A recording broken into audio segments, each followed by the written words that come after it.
Peter Pan, Chapter 11, Wendy's Story. "Listen then," said Wendy, settling down to her story, with Michael at her feet and 7 boys in the bed. "There was once a gentleman—" "I had rather he had been a lady," Curly said. "I wish he had been a white rat," said Nibs. "Quiet," their mother admonished them. "There was a lady also, and—" "Oh, Mummy," cried the first twin, "you mean that there is a lady also, don't you? She is not dead, is she?" "Oh, no." "I'm awfully glad she isn't dead," said Toodles. "Are you glad, John?" "Of course I am. Are you glad, Nibs? Rather, are you glad, twins?" "We are glad." "Oh, dear," sighed Wendy. "Little less noise there," Peter called out, determined that she should have fair play, however beastly a story it might be in his opinion. "The gentleman's name," Wendy continued, "was Mr. Darling, and her name was Mrs. Darling." "I knew them," John said, to annoy the others. "I think I knew them," said Michael rather doubtfully. "They were married, you know," explained Wendy. "And what do you think they had?" "White rats?" cried Nibs, inspired. "No." "It's awfully puzzling," said Toodles, who knew the story by heart. "Quiet, Toodles." "They had 3 descendants." "What is descendants?" "Well, you are one, twin." "Did you hear that, John? I am a descendant." "Descendants are only children," said John. Oh, dear, sighed Wendy. Now these 3 children had a faithful nurse called Nana. But Mr. Darling was angry with her and chained her up in the yard, and so all the children flew away. "It's an awfully good story," said Nibs. "They flew away," Wendy continued, "to the Neverland, where the lost children are." "I just thought they did," Curly broke in excitedly. "I don't know how it is, but I just thought they did." "Oh, Wendy," cried Toodles, "was one of the lost children called Toodles?" "Yes, he was." "I am in a story. Hurrah! I'm in a story, Nibs." "Hush! Now I want you to consider the feelings of the unhappy parents with all their children flown away." "Oh," they all moaned, though they were not really considering the feelings of the unhappy parents jot. "Think of the empty beds." "Oh." "It's awfully sad," the first twin said cheerfully. "I don't see how it can have a happy ending," said the second twin. "Do you, Nibs?" "I'm frightfully anxious." "If you knew how great is a mother's love," Wendy told them triumphantly, "you would have no fear." She had now come to the part that Peter hated. "I do like a mother's love," said Toodles, hitting Nibs with a pillow. "Do you like a mother's love, Nibs?" "I do, just," said Nibs, hitting back. "You see," Wendy said complacently, "our heroine knew that the mother would always leave the window open for her children to fly back, so they stayed away for years and had a lovely time." "Did they ever go back?" "Let us now," said Wendy, bracing herself up for her finest effort, "take a peep into the future." And they all gave themselves the twist that makes peeps into the future easier. Years have rolled by, and who is this elegant lady of uncertain age alighting at London Station? "Oh, Wendy, who is she?" cried Nibs, every bit as excited as if he didn't know. "Can it be? Yes, no, it is the fair Wendy." "Oh, and who are the 2 noble portly figures accompanying her, now grown to man's estate? Can they be John and Michael? They are. Oh, see, dear brothers," says Wendy, pointing upwards, "there is the window still standing open." "Ah, Now we are rewarded for our sublime faith in a mother's love." So up they flew to their mummy and daddy, and pen cannot describe the happy scene over which we draw a veil. That was the story, and they were as pleased with it as the fair narrator herself. Everything just as it should be, you see. Off we skip like the most heartless things in the world, which is what children are, but so attractive, and we have an entirely selfish time. And then when we have need of special attention, we nobly return for it, confident that we shall be rewarded instead of smacked. So great was their faith in a mother's love that they felt they could afford to be callous for a bit longer. But there was one there who knew better, and when Wendy finished, he uttered a hollow groan. "What is it, Peter?" she cried, running to him, thinking he was ill. She felt him solicitously lower down his chest. "Where is it, Peter?" "It isn't that kind of pain," Peter replied darkly. "Then what is it?" "Wendy, you are wrong about mothers." They all gathered round him in a fright. So alarming was his agitation, and with a fine candour he told them that he had hitherto concealed. "Long ago," he said, "I thought like you that my mother would always keep the window open for me, so I stayed away for moons and moons and moons, and then flew back. But the window was barred, for mother had forgotten all about me, and there was another little boy sleeping in my bed." I'm not sure that this was true, but Peter thought it was true, and it scared them. "Are you sure mothers are like that?" "Yes. So this was the truth about mothers, the toads. Still, it is best to be careful, and no one knows so quickly as a child when he should give in." "Wendy, let us go home," cried John and Michael together. "Yes," she said, clutching them. "Not tonight," asked the lost boys, bewildered. They knew in what they called their hearts that one can get on quite well without a mother, and that it is only the mothers who think you can't. "At once," Wendy replied resolutely, for the horrible thought had come to her, perhaps mother is in half mourning by this time.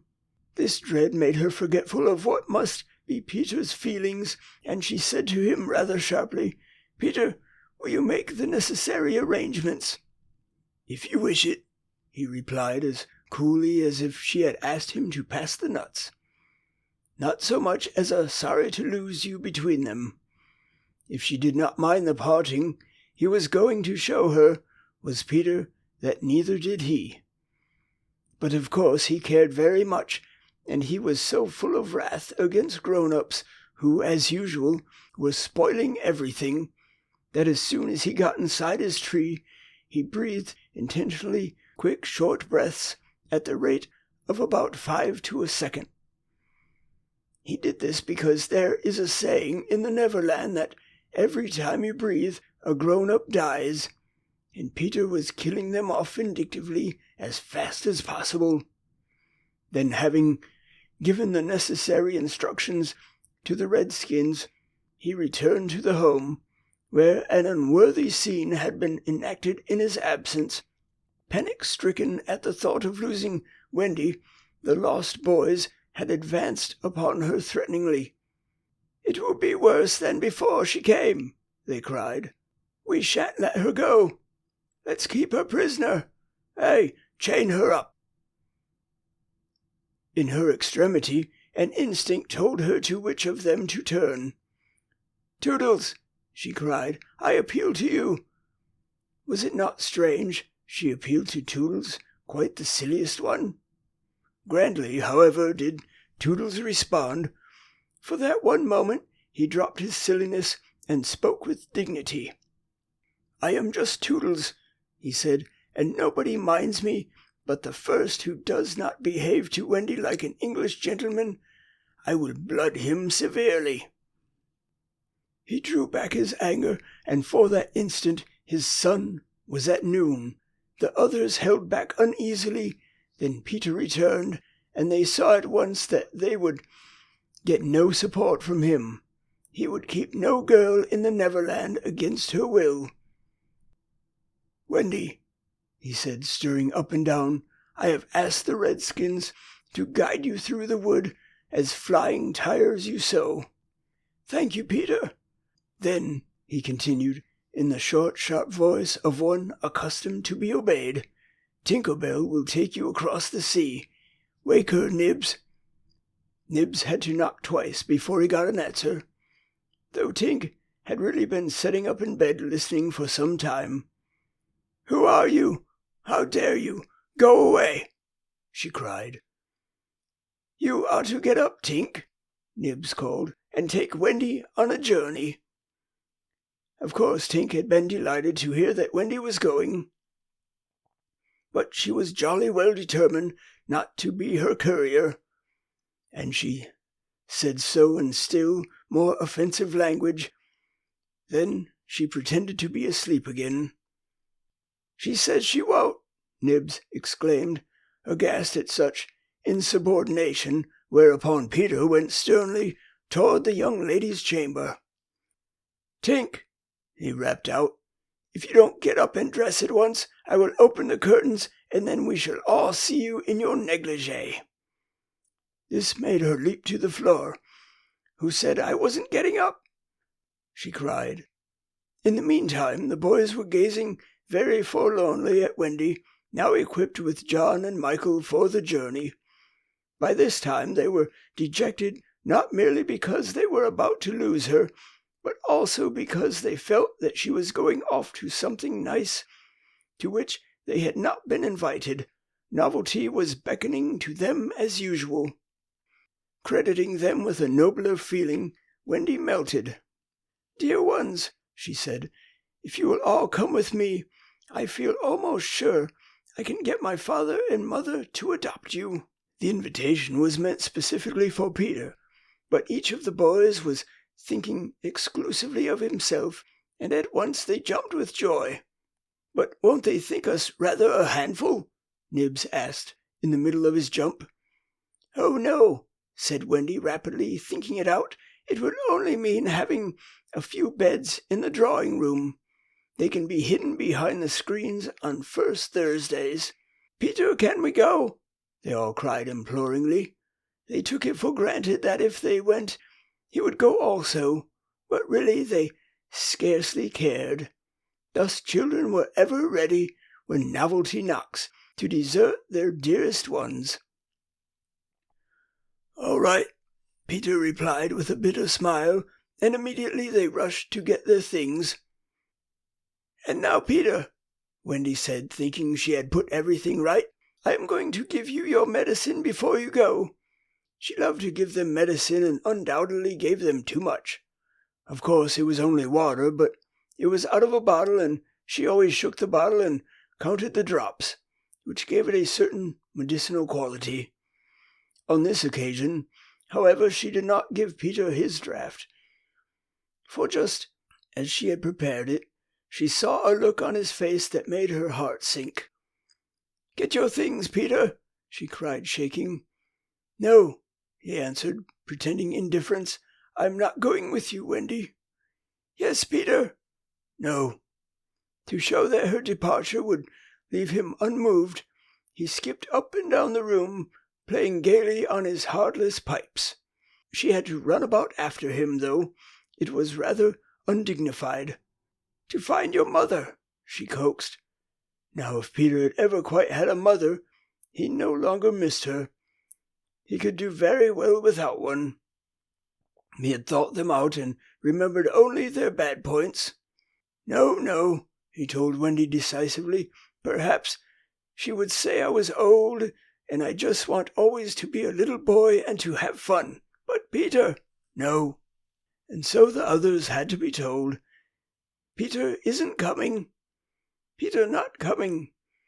They gazed blankly at him, their sticks over their backs, and on each stick a bundle. Their first thought was that if Peter was not going, he had probably changed his mind about letting them go. he was far too proud for that. "If you find your mothers," he said darkly, "I hope you will like them." The awful cynicism of this made an uncomfortable impression, and most of them began to look rather doubtful. After all, their faces said, were they not noodles to want to go? "Now then," cried Peter, "no fuss, no blubbering. Goodbye, Wendy." And he held out his hand cheerily, quite as if they must really go now, for he had something important to do. She had to take his hand, and there was no indication that he would prefer a thimble. "You will remember about changing your flannels, Peter," she said, lingering over him. She was always so particular about their flannels. "Yes, and you will take your medicine?" "Yes." That seemed to be everything, and an awkward pause followed. Peter, however, was not the kind that breaks down before other people. "Are you ready, Tinker Bell?" he called out. "Aye, aye." "Then lead the way." Tink darted up the nearest tree, but no one followed her, for it was at this moment that the pirates made their dreadful attack upon the redskins. Above, where all had been so still, the air was rent with shrieks and the clash of steel. Below there was dead silence.